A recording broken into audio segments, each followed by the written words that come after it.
O homem mais poderoso do mundo chamou o vigário de Cristo de fraco. Eu vou repetir isso para você entender o peso das palavras. O presidente dos Estados Unidos da América, num post público com alcance de milhões de pessoas, escreveu que o Papa Leão XIV era fraco no crime e péssimo para a política externa. Não foi um comentário, não foi uma conversa de bastidores, foi um ataque público, frontal, deliberado, e o mundo inteiro leu. Eu li às 3 da manhã, no meu celular, no escuro do meu escritório na paróquia, e posso te dizer, não consegui dormir depois, porque o que está acontecendo vai além de política, vai além de diplomacia, vai diretamente ao coração da fé de 2 bilhões de pessoas. E você precisa entender o que está em jogo. Eu sou Padre Fábio. Há 18 anos sou pároco numa cidade que não aparece no mapa do Brasil profissional. 40 mil habitantes. Uma praça central onde todo mundo se conhece. Uma igreja que já batizou netos de gente que eu batizei quando eram crianças. Eu enterrei Dona Ildá aos 93 anos, no mesmo túmulo do marido dela de 60 anos de casamento.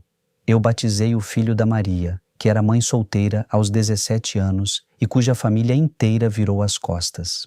Eu ouvi a confissão de seu Antônio, um homem de 70 anos que nunca tinha chorado na frente de ninguém e que chorou inteiro no escuro daquele confessionário. Se este tema mexe com você, se inscreva neste canal agora e deixe nos comentários. Você acha que o Papa está certo em confrontar Trump diretamente? Ou deveria ter ficado em silêncio diplomático? Essa pergunta vai ficar com você até o final. Pense nela enquanto eu desenvolvo cada camada dessa crise. Trump atacou publicamente o Papa Leão XIV no Truth Social no dia 12 de abril de 2026. O post completo dizia o seguinte: o Papa Leão é fraco no crime e péssimo para a política externa. Não havia ambiguidade, não havia rodeios. Era um ataque direto ao sucessor de Pedro e foi premeditado. Porque Trump escolheu postar isso em plena semana de tensão internacional, sabendo que o mundo inteiro estava assistindo. Esse é o primeiro ataque público dessa magnitude desde que a relação entre os Estados Unidos e o Vaticano existe como a conhecemos hoje. E preciso que você entenda, isso não tem precedente. Não há livro de história diplomática que ensine o que fazer quando um presidente americano chama publicamente o Papa de fraco. O Vaticano está em território desconhecido. Mas a crise não começou no dia 12. Começou 5 dias antes. No dia 7 de abril, Trump fez uma declaração que paralisou as capitais do mundo. Ele ameaçou destruir toda a civilização do Irã. Texto literal, destruir a civilização deles. Isso não é uma ameaça de sanções, não é uma ameaça de intervenção militar limitada. É uma ameaça existencial contra um povo inteiro, contra milhões de pessoas, contra uma cultura milenar, contra templos, mercados, escolas, hospitais, famílias, contra tudo. A ONU emitiu um comunicado de emergência. Vários países pediram calma, mas foi o Papa quem respondeu com as palavras mais fortes. O Papa Leão XIV disse publicamente que a ameaça de destruir toda uma civilização era verdadeiramente inaceitável. A palavra inaceitável não é uma palavra pequena na linguagem diplomática. É uma palavra que corta, é uma palavra que marca posição. Significa que há uma linha que não pode ser cruzada, e o Papa disse que aquela ameaça cruzava essa linha. Mas foi depois, numa entrevista coletiva espontânea, que o Papa disse as palavras que vão entrar para a história. Ele disse: não tenho medo da administração Trump. Disse que não é político, disse que fala o evangelho, disse que a igreja não pode ser conveniente, não pode ser seletiva, não pode abençoar a injustiça só porque quem a comete é poderoso. Essas palavras pararam o mundo, porque raramente um Papa fala tão diretamente.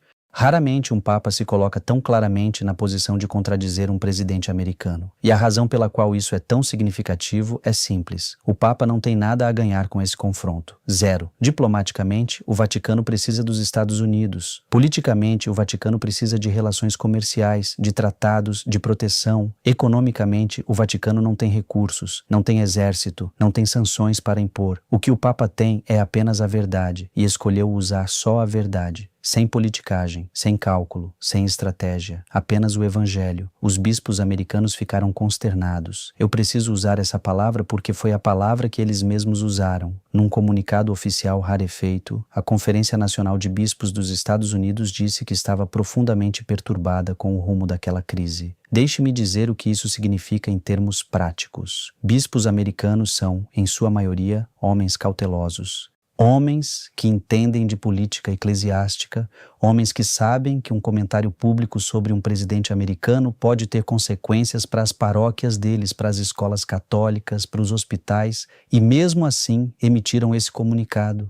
Isso é extraordinário. Isso é um sinal de que algo muito sério está acontecendo, algo que transcende a política partidária, algo que tocou o coração da fé deles. Trump atacou não apenas o Papa, atacou a ideia de que existe uma autoridade moral acima do poder político. Atacou a ideia de que um líder religioso pode legitimamente dizer a um presidente que ele está errado. Essa é uma ideia que vem dos evangelhos. É a ideia de que o império não está acima de Deus, de que César não é o Senhor absoluto, de que existe uma lei natural escrita no coração humano que nem os reis podem riscar. Quando Trump chama o Papa de fraco, está dizendo implicitamente que a mensagem do evangelho é irrelevante para a política moderna, que a dignidade humana é um obstáculo, que a defesa dos inocentes é uma rudiã. Isso é o que está em jogo. Não é uma briga institucional, é uma briga sobre o fundamento da civilização ocidental. Aqui na paróquia, semana passada, depois da missa, o seu João me procurou. O seu João tem 78 anos, participa da igreja desde os 6, nunca perdeu uma missa, nunca duvidou. Mas naquela tarde ele me perguntou: Padre, se o Papa está errado? Eu perguntei por que ele achava isso. Ele disse: se o Papa está confrontando o homem mais poderoso do mundo, talvez o Papa esteja se metendo onde não deveria. Eu parei, olhei para ele e disse: João, o Papa não está se metendo. O Papa está fazendo o trabalho dele. A pergunta não é se o Papa está certo ou errado. A pergunta é se existe alguém disposto a dizer ao poder que existe um limite. Se não for o Papa, quem vai ser? O seu João ficou em silêncio por um longo tempo. Depois disse: tem razão, padre. E foi embora. Esse diálogo me acompanha desde então. A dona Lourdes, que vem à missa todos os domingos há 40 anos, me encontrou na segunda-feira na padaria. Ela estava agitada. Disse que viu a notícia na televisão e ficou com o coração apertado. Perguntou se nós estávamos em guerra. Eu disse que não. Não é uma guerra no sentido tradicional. É uma guerra de narrativas, de valores, de visão de mundo. Ela perguntou se a igreja ia ficar em silêncio. Eu disse que não, que o Papa já tinha falado. Ela disse: graças a Deus, pelo menos alguém tem coragem de dizer que destruir um povo inteiro não é aceitável. E foi o que ela levou daquele conversa. Essa história simples me mostrou uma coisa. O povo da minha paróquia entende o que está em jogo. Não são analfabetos políticos. São pessoas com senso básico de humanidade. E esse senso básica telling them que o que o Papa disse é óbvio. Destruir uma civilização é inaceitável. Qualquer pessoa decente sabe disso. O Vaticano chamou seu núncio apostólico em Washington para consultas. Esse é um gesto diplomático de extrema gravidade. Significa que o embaixador do Papa nos Estados Unidos foi chamado de volta a Roma. Não é uma expulsão, é um recall, uma chamada à casa. O Vaticano está dizendo que não pode continuar fazendo de conta que está tudo normal, que há um problema que precisa ser resolvido no nível mais alto. E isso, na história do Vaticano moderno, quase nunca acontece. A última vez que um núncio foi Zorrui para consultas foi há décadas, num contexto completamente diferente. Estamos falando de algo que não tem paralelo na memória diplomática viva. O núncio é a linha direta de comunicação entre o Papa e o governo americano. Quando essa linha é cortada, mesmo que temporariamente, é porque a situação é gravíssima. Trump, por sua vez, não recuou. Depois de chamar o Papa de fraco, seguiu publicando no Truth Social mensagens cada vez mais duras contra o Vaticano. Numa delas, disse que o Papa deveria se concentrar nos problemas internos da Igreja em vez de dar lições de política externa. Noutra, disse que os católicos americanos deveriam decidir de que lado estão. Essa é uma tentativa de dividir os fiéis, de criar uma cisão dentro da igreja, de dizer aos católicos americanos que a lealdade ao Papa é uma forma de deslealdade à pátria. Isso é perigoso, e o Vaticano sabe que é perigoso. A estratégia de dividir é antiga. É a mesma estratégia que os impérios sempre usaram. Separar a lealdade a Deus da lealdade à pátria. Fazer o católico pensar que precisa escolher. Mas a fé católica nunca pediu essa escolha. A fé católica sempre disse: render a César o que é de César e render a Deus o que é de Deus. Não um ou outro, os dois, cada um no seu lugar. A história da igreja está cheia de momentos em que o poder secular tentou dividir os fiéis ou colocá-los contra o Papa. Na Idade Média, reis que se declaravam superiores ao Papa. No Iluminismo, estados que queriam controlar a igreja. No comunismo, regimes que proibiram a igreja inteira. Cada vez que isso aconteceu, a igreja ou se dobrou ou sofreu. Mas a mensagem de Cristo nunca foi silenciada por completo, porque a mensagem de Cristo não depende de palácios ou de exércitos. Depende de pessoas comuns que decidem viver a fé, mesmo quando isso custa caro. Depende de padres de paróquia como eu, que continuam celebrando missa mesmo quando ninguém aparece. Depende de bispos que emitem comunicados corajosos, mesmo sabendo que podem perder financiamento. Depende de fiéis que votam com a consciência, mesmo quando isso os coloca em minoria. A posição do Vaticano nessa crise é clara. O Papa não vai recuar, não vai pedir desculpas por ter dito que a ameaça de destruir uma civilização é inaceitável, não vai se desculpar por defender a vida de inocentes, não vai se calar porque um presidente poderoso pediu silêncio. Essa é a posição que a Igreja deveria ter.